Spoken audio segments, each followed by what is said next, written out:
Hello, everyone. Welcome to Sideline Brief Podcast, one episode 196. We got NFL Week 8. We got a recap. It's been a bad week for both Panthers and Bengals fans, so unfortunately we'll have to go through that. Plus, we got UFC 321. We're going to recap that, the little controversial last fight to that event we got to go over. Plus, we got our NBA. We're going to recap the first week, plus go into our award predictions for this season. So, all that being said, guys, stay tuned.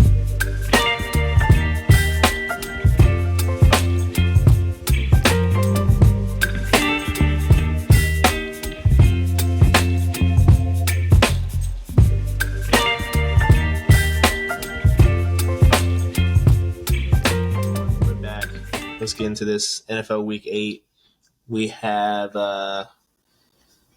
some good games, some bad games. The Thursday night game was complete mollywop.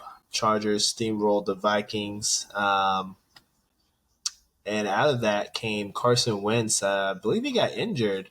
It came out today that he is out for the rest of the season. I think he's having surgery on his shoulder, right? That was the news that broke today. Yeah, and it begs the question why they didn't just change quarterbacks a little quicker during the game. Yeah, so no Carson Wentz. I believe Kevin O'Connell said that if JJ is healthy, he will play. I think JJ was the emergency QB for this game, but I think the rookie came in. I think they drafted another rookie. So whoever that guy's name is, I'm blanking on his name right now. He came in to fill in for Wentz, but they still got steamrolled. So that's pretty much all there is to talk about that one. Going into Sunday, I think both our teams played the 1 o'clock window. We'll go first with my Bengals. I mean, that was a bad loss. Bad loss. Up, 31? I think it was 31-16 going into the fourth at one point. And then they let the Jets come back. Zach Taylor and his, very questionable play calling going into that second to last drive, throwing it 3 straight times when both backs were averaging about like 8 to 9 yards a carry. Very, very questionable. This man is very. I had high hopes for Zach Taylor. I was thinking, hey, this man can beat the Jets. I think, but I guess not. I don't really have too much more to say, Lawrence. I don't want to get too heated on here, but my biggest thing is this is probably a blessing in disguise. You lose a game like this, all eyes are going to be on you, bro, because there's no more scapegoats. And like I said, blessing in disguise. Maybe this is the win that makes Mike Brown say, hey, we're the one team that the winless team beat, so maybe I got to get rid of this guy. I don't know. Any thoughts, Lawrence? I think it could make you look at it that way, but you can also just look at it as like, man, it's because Joe Flacco went down, and then we had to have that Brownie guy go out there, and he just couldn't get it done at the very end of the game when there was a chance. But yeah, I guess that is another way to look at it. If this guy couldn't beat the winless Jets, who looked like they were in turmoil, who had just lost to the Panthers, who then are getting mollywopped by the Bills 40-9, then this is probably rock bottom, and maybe I should be thinking of different things to do. Yeah, you hit it right on the nail. Hopefully the old man sees the writing on the wall. What I didn't expect was the Dolphins to kind of mollywop the Falcons. I think they were playing in Atlanta, right? This was very, very unexpected. Yeah, it was a little unexpected, but I mean that's how they get you. That's how they sneak up and are able to do that to you. But honestly, it was just I want to just say poor managing at the end of the game to try to put it away. Yeah, this was on the multi-view, but I'm not going to lie. I just saw the score keep going up, so I didn't really pay too much attention to it. Didn't pay attention to Browns Patriots, but I know, Patriots won in convincing fashion. I think Myles Garrett had like 5 sacks in this game, so defense is still dominant, but offense still can't score. So same old there. Giants Eagles. I think Scatterboo got hurt, right? Yeah, So I think that's the Scatterman's biggest gone for a takeaway from bit. that. Um, your Panthers, yeah, this was on the multi-view and it was not looking good, Bubba. I don't think I watched it after the halftime. Hey, I don't blame you because Andy Dalton was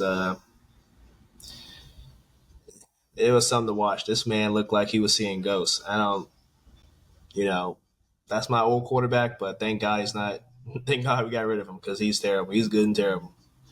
Um, yeah, I don't have much to say about that. If you don't, No, it was just a bad game overall. There was nothing. I don't. There wasn't a lot of positive take from the game.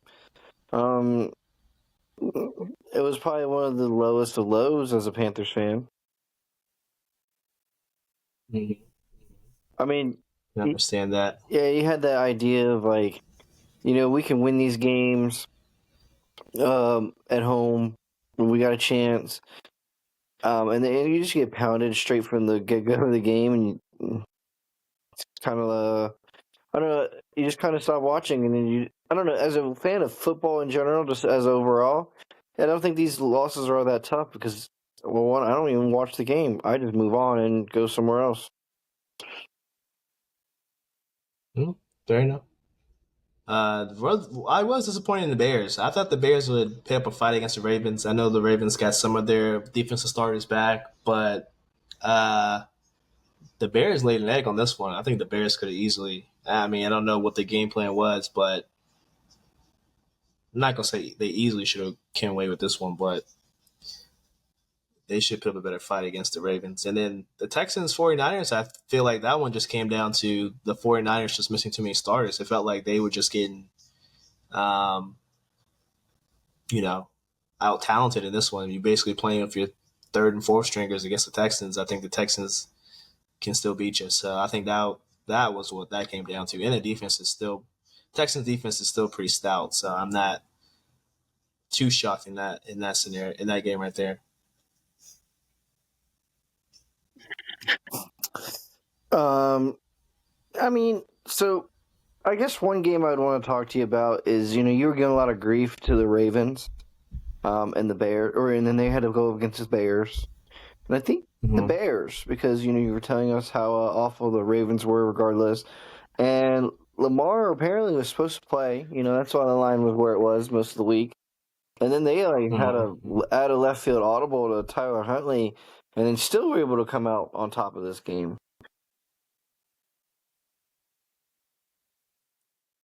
Yeah, apparently the league is going to investigate that. I don't know because he was like limited on Wednesday, then he was like full participant on Thursday and Friday, and then they're like, yeah, he's not going to play. So okay, so maybe he just wanted an extra week. I don't know. Well, the line changed from like 6.5, 7.5 to like 2.5 right before kickoff. It was a 5-point swing, and they Wow. still cover the spread. Yeah. Damn them damn. I'm not gonna lie. I didn't watch any of the 4 o'clock window games. So if you have any thoughts, go ahead. But I don't have any. I actually skipped them all as well. It was blowout, blowout, blowout. There wasn't anything to watch. It was actually a good time to take a nap, figure out something else, because the night game was a good first half. I stayed up to watch it in the second half because I had taken Pittsburgh. I thought some good things were going to go down because of the first half, and they looked like pure. I don't even know what to call them second half. I guess you call it domination. I feel like Rodgers. I feel like he played okay, but the rest of his team, defense is bad. I feel like every team in the AFC North has a bad defense besides the Browns. What I don't realize is why the Steelers went away from the big package. I felt like they spread the ball out more instead of the past couple of weeks. They've been using that big package with the extra lineman, and then Johnny Smith and Washington as like the two tight ends. I don't know why they went away from that, especially in the second half. I saw some in the first half. Second half, I didn't see as much. It just stopped working. I think in the second half, nothing they did at all seemed to work. Honestly, it just felt like Pittsburgh's offense just collapsed. That's the best way to put it. I mean, they couldn't protect him. He couldn't move. He couldn't even move out of the pockets to keep plays open. Yeah. Pressures off the get off like just um. Honestly, there was a lot of fluke plays that the Packers kept having. It just felt like they were backs against the wall. That shouldn't go. That shouldn't be going their way. He's up a ball. Tucker Kraft catches it. Tucker Kraft had an amazing day. Yeah. The Steelers seemingly can't cover tight ends. I feel like none of the teams in the AFC North can cover tight ends very well this season. So he was getting a bunch of yak. Um, there was basically no Steelers defenders around him whenever he caught the ball, seemingly, at least from what I was watching. Um, so yeah, that's week 8 in a nutshell. We got Commanders Chiefs about to kick off here shortly. They're playing in Arrowhead, so good luck Commanders on that one. No Jay McDaniels this week. I think Mariota starting, but I do think they get Debo and Scary Terry back this week, so maybe they can cover the spread. But I think Chiefs at Arrowhead. I think they got the zebras in their back pocket on this one. I know the public money is all on Chiefs. I think the public is going to win on this one. I think this is the one. I think the public is, or betting against the public has been pretty lucrative this season so far, but I think this is the one time you probably want to go with the public. I don't know if you have any thoughts on this one, Lawrence. It doesn't really matter because it's coming out Tuesday, but I'm that's, kind that's of I'm kind of with you with the public um sustaining, but I just feel like this is a great game for the bank, or not the banks, but the books. I think the Commanders cover here. I don't. I actually think it's going to be a nice close game, and it's going to come down to. I know I want to say whoever has ball last, which will probably be the Chiefs because Washington scored too fast. But I think this game will yep. come down to or it will come down to, okay, Mariota, we got you the ball back. We need you to go do something. Oh, maybe he fails. One of those things. I still think it's going to be a close game. Now, Yeah, how is the defense going to stop the Chiefs? Is the next question. that's the next question I had too. So we'll see. This one's about to kick off in a little bit. Uh, what's going on right now, though? That's what's already kicked off is the NBA season started last week. We got our two national games tonight. Cavs, Pistons. Pistons kind of, uh, I wouldn't say blowing out, but they're pretty close to a blowout right now. And I think the night game is what is the night game? Nuggets, Timberwolves. Ant Man is out for at least 2 weeks with a hamstring issue or injury. I guess he got a grade 1 hamstring. So sucks for me. I drafted him for fantasy, my first round pick. So kind of bummed on that one. But I don't know if you watched any week 1 games, Lawrence. But my takeaways from week 1 is Spurs are pretty good. Wemby's going to be in top 5 MVP discussions for sure. He was pitting many people in the spin cycle this weekend, getting tons of blocks. I think he almost had a triple double with blocks. I think what was it, Saturday or Sunday? This man is on a mission, and they look good. Spurs look good. Nuggets look good, even though Cam Johnson's really not playing well so far. I think Aaron Gordon dropped like 50 the other night against the I forgot who they played, but he dropped 50. Um, who else? Celtics, I think, are 0-3 so far. They don't look too good. My Heatles played well. Beat the brakes off the Memphis Grizzlies, I think, on Friday, and then beat the Knicks last night in a good. It was close most of the game, and they kind of pulled away in the fourth. The Knicks made a little comeback at the end, but in a game last year where you could say the Heat probably would have lost, Heat stood firm and made some big clutch shots down the stretch and held on to beat the Knicks at the home opener. So that's my kind of key takeaways from the first week. You have any thoughts about the first week of NBA season? Well, to me, I feel like it started off a little up and down, and I think it's gonna continue to be a little up and down. The Celtics not Mm-hmm. winning. I feel like the crazy thing is everyone kind of blowing up on the Celtics for not winning yet, and they were like 0-3, and the last time they went 0-3 to start the season, they didn't make the playoffs. I, I didn't think they're that bad though. I think everyone's like making a big deal of who they like. They've lost 3 games. Then they lose. They've lost to the 76ers, which is not the same 76ers team as last year. So, like, let's not even be trying to compare and add, like, oh, losing to the 76ers is a horrible, horrible thing. It's just not. That was a close game too. That was a close game. And then, I don't know who else the Celtics have lost to. I know they're 0-3. I think one of them might have been the Knicks. I think they lost to the Knicks on Friday, 10-point game. and then I think they lost on Sunday. So they lost yesterday versus the Pistons. Okay, maybe the Pistons won. Maybe a little bad. Based on, well, I don't even know. They don't have Tatum, but I still don't think it's any time to worry. You know, everyone's already up their ass. Oh, you're tired of panic time. Sound the alarms. I think they're just fine. I mean, they're going to be just above the play-in anyways. Yeah, there was no doubt in my mind they'd be a playing team, but their schedule's pretty tough in the beginning. I feel like a lot of these Eastern Conference teams have a tough early schedule. So 0-3 is not a big deal to me, but um, some people are hitting the panic button. If we go to the West, though, Lakers 2-1. Luka is out for at least a week. He hurt his game. He hurt his finger in the game versus the Timberwolves. They kind of blew the Timberwolves out, so that was pretty surprising there. Then Austin Reeves went crazy last night. I think he had 51. Almost had a trip dub last night. So Luka's out for a week. So it's basically the Reeves show for the next week or so.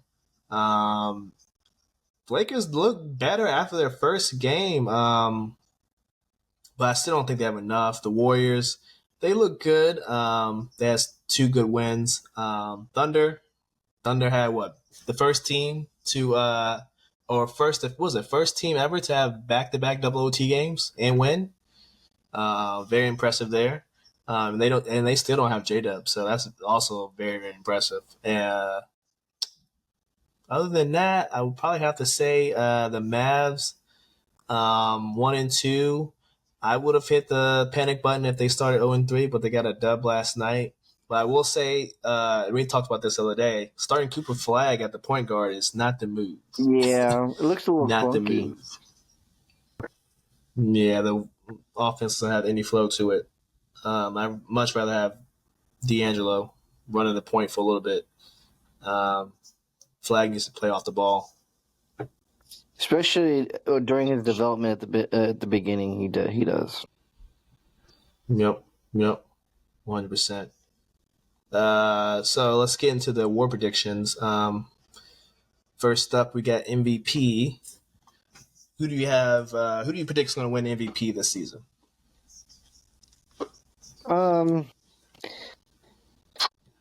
You know, not one of those things I keep in the forefront of my mind, but I think it's a pretty strong case just based on the team around him. Give me Jokic one more time. I mean, it's not that far removed, but they did do things to improve his team. And if I'm not mistaken, didn't Aaron Gordon have a massive game the other night? Yeah, he dropped 50.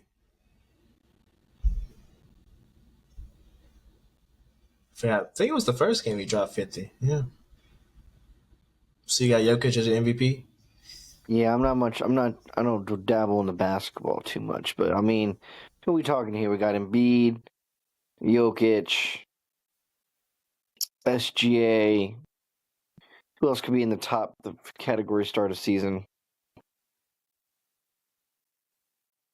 There's a ton of people that could probably win it. Giannis, I feel like Giannis lacks the team around him. Wemby. I guess Steph, if the Warriors are top 6, maybe Steph.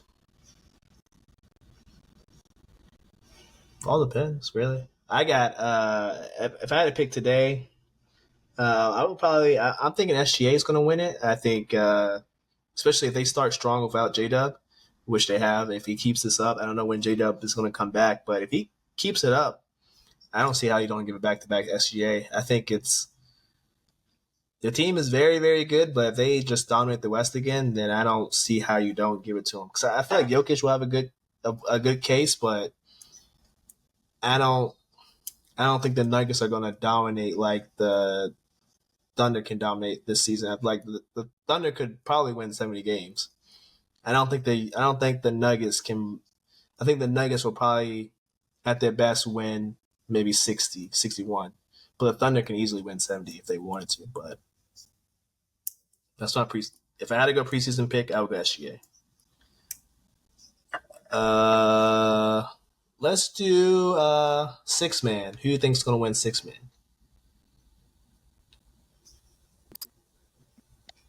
So many guys all around the league. As you're asking me this, I've been trying to flip through. Honestly, the Knicks are hoping that somebody on their back end is going to pick up the pace and win that for them. Mm-hmm. That's their end all Maybe be like a all. Well, Miles McBride or somebody. yeah. I mean, that's who they're hoping for. Kuminga's in the starting unit, is he not? I think he is. I think he is starting.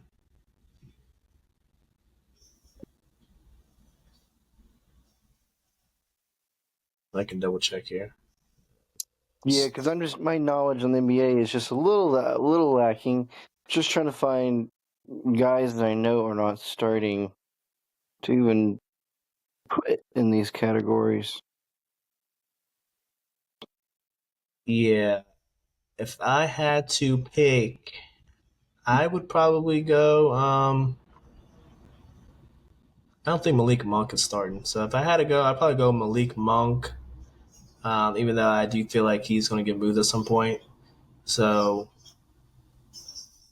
I mean, here's the thing: the Kings don't play defense, so I think Monk's stats can be really well off the bench. So I would go Malik Monk. Uh, Also, I'll go Jaime Jaquez. I think he's having a resurgence year. Wasn't expecting this at all, but 3 games to the season, first guy off the Heat bench.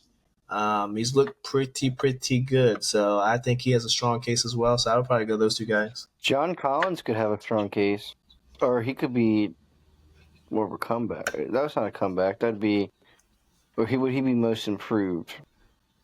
Most improved. Nice segue. Most improved. You got John Collins. I feel like it could be John Collins. I mean, to start the season, he's on the Clippers. He's going to be part of that second unit that moves in with the starting unit. So far, his usage percentage is what I'm looking at, what I like, based on some of these others. He's got a 20% usage coming off the bench. That's pretty strong. They're giving him 26 minutes, which is pretty much just below starter numbers. 13 points per game, 6.5 rebounds. He's shooting 30%. He's shooting 50% from three, and 75% from the free throw line, and then almost 2 steals a game. So yeah, I mean, not a whole lot to scoff at. Nice, nice. I'm gonna go Benedict Mathurin. I think he's going to win Most Improved. He's been playing pretty well so far, but I think I kind of hinted at this when we did the previews. I think he's going to go. He's going to go and average about 20, easily 20 plus, but I could easily see him getting 22, 23 plus. This is a proven year for him if he wants that big rookie extension. Nimhard has been out. There's no Halliburton. You pretty much have to, you're the only one that can really score like that besides Siakam. So I think he's going to have the greenest of lights. So I think he easily could average over 20. So I'm gonna give him a nod. I think we got what else? We got defensive player of the year. Um, it's probably gonna go to Wemby, but if Wemby gets hurt again, my backup choice would be Bam. I think Bam finally gets some recognition. Um, the Heat are already third in defensive rating, start the season, which is you can clock a air exposure team to be at least in the top 10 for defensive rating. They're already three, even though they're playing at a faster pace. So that's very surprising to me, honestly. And Bam's a big reason for that. So I'm gonna go Bam. Um, let's see here. Who's supposed to be doing the thing? Um, I could see someone like a Jared Allen, getting into that echelon of what they would need to do for their role. Let's see.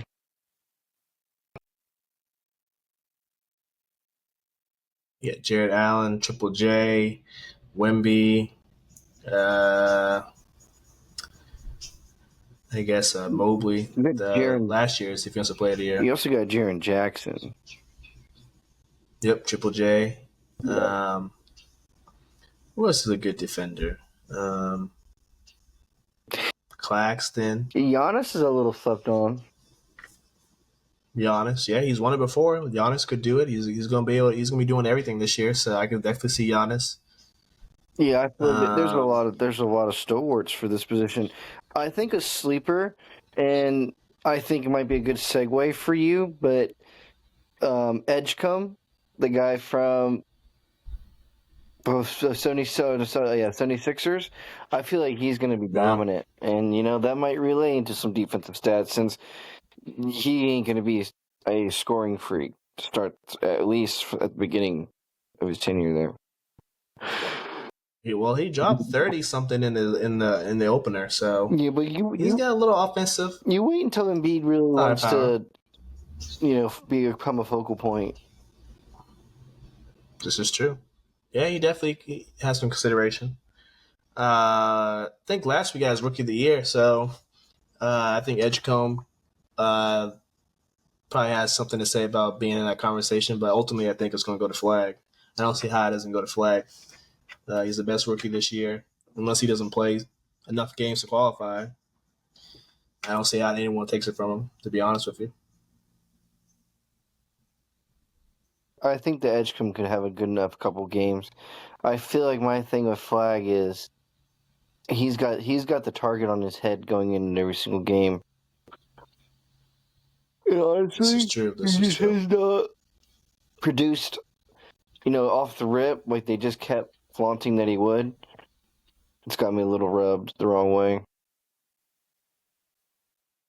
Yeah, yeah. I think teams are definitely like already game planning for him, which is we look at it probably unheard of for like a rookie. But I mean, he's advertised as probably the best thing coming to this league since Wemby, so it makes sense. But through 3 games, he's what six, basically 17, 6 rebounds, 3 assists, almost a block. So not too bad. 3 games in.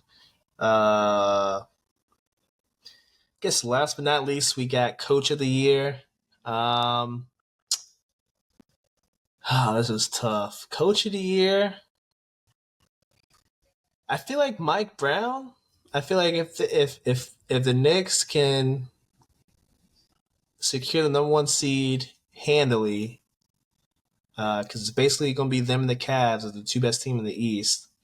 If he can handily get the number 1 seed and make that team look way better than last year, but still play, they still got defensive players, so if they still get like a top 10 defense, but the offense is right there to match it, I feel like Mike Brown has a good shot.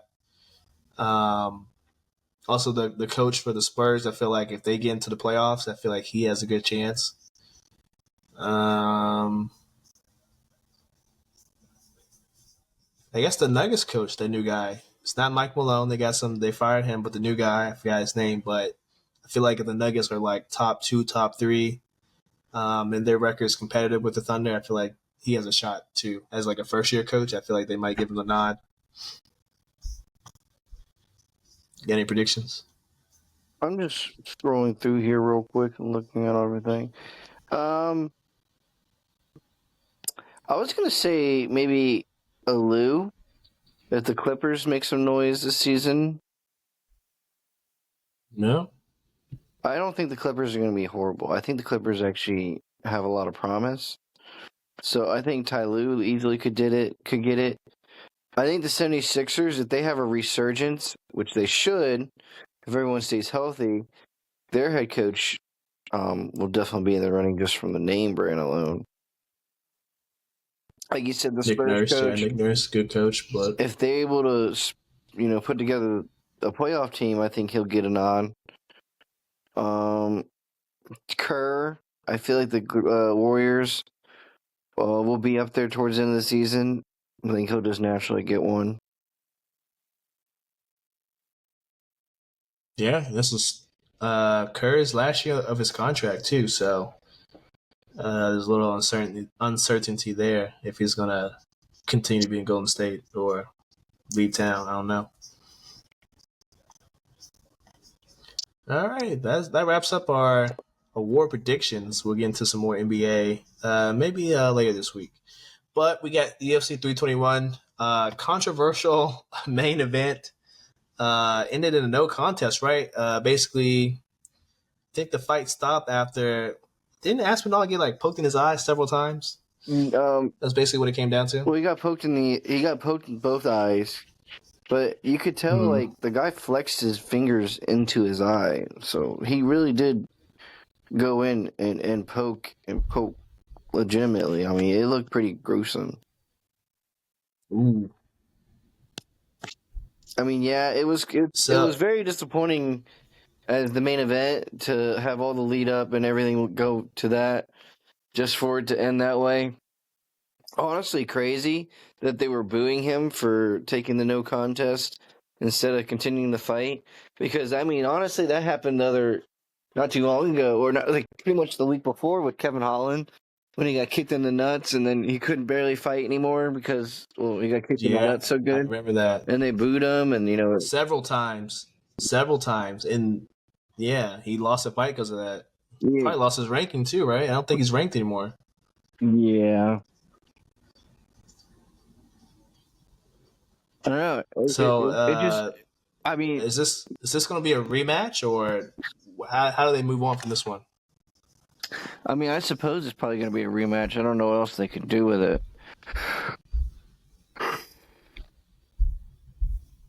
Unless it just fizzles out, because no one really wanted it anyways, because Cyril Gahn he's kind of boring. Mm. But at least the Mackenzie Dern Well, fight it'll was be pretty interesting to see awesome. what Dana does, how he books the next fight for Aspinall. The rest of the card, did you watch it?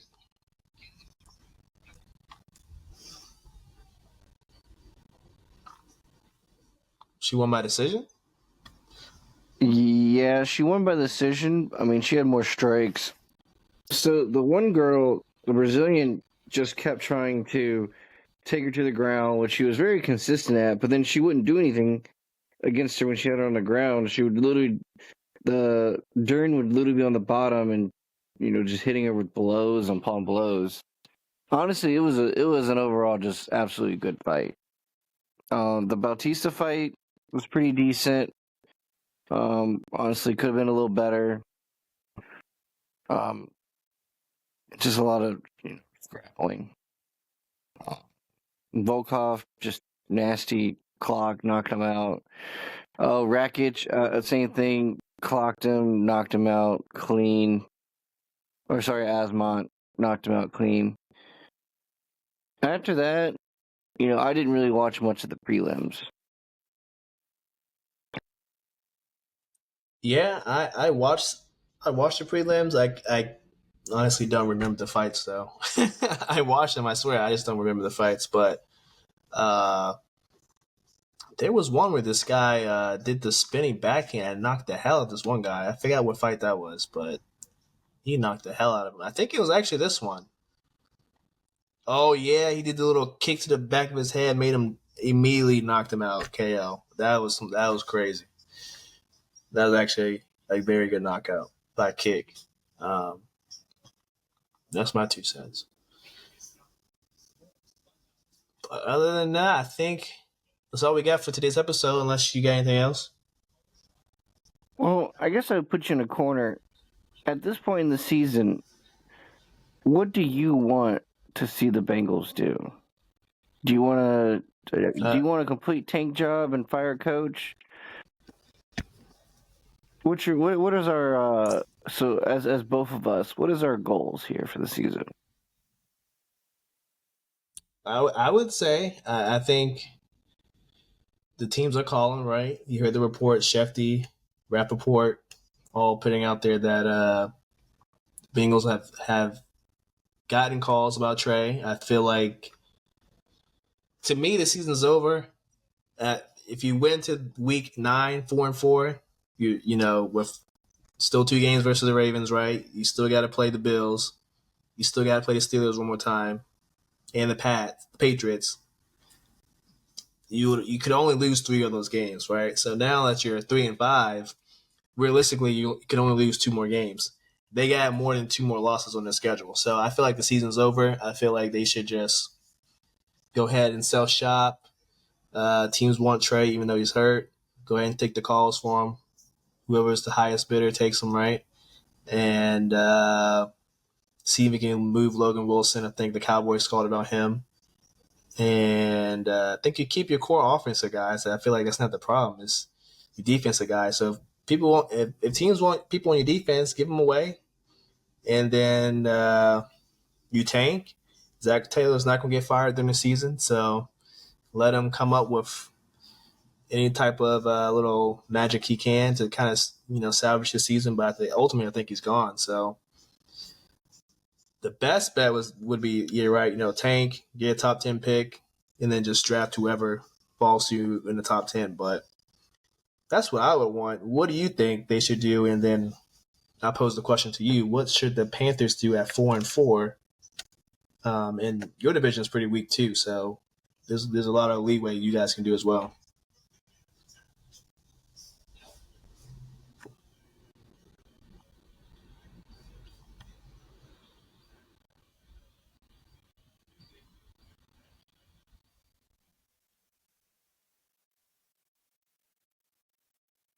Did you hear me?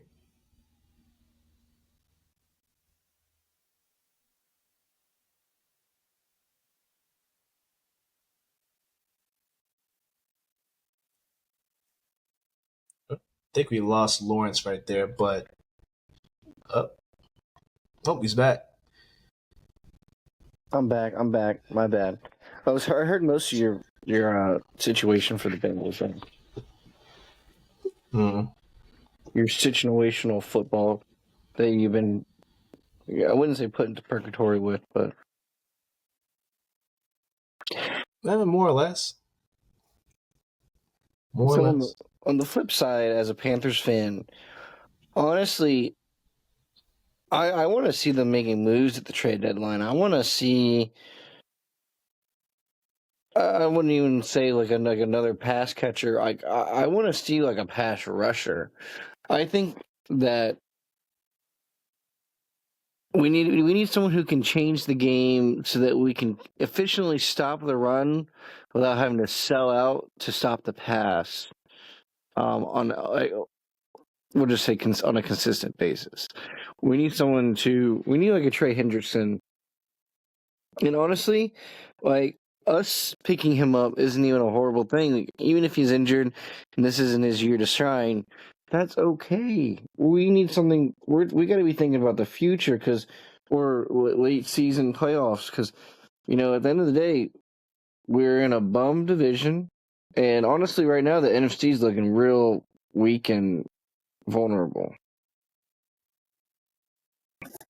Yeah, no, I agree. I think there's a lot of teams that need pass rush. So if you are one of those teams, hey, come get Trey.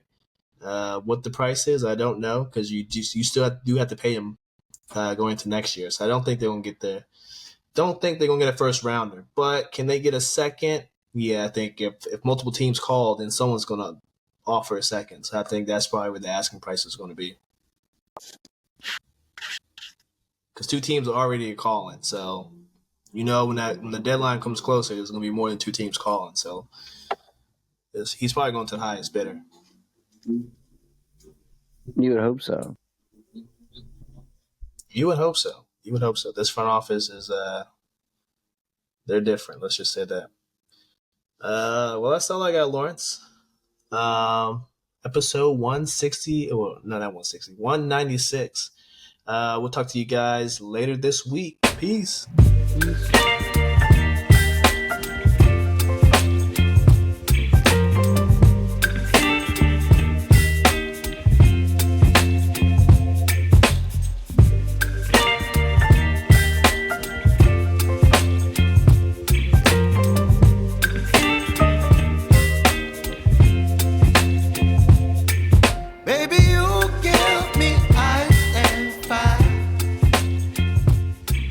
me wind away.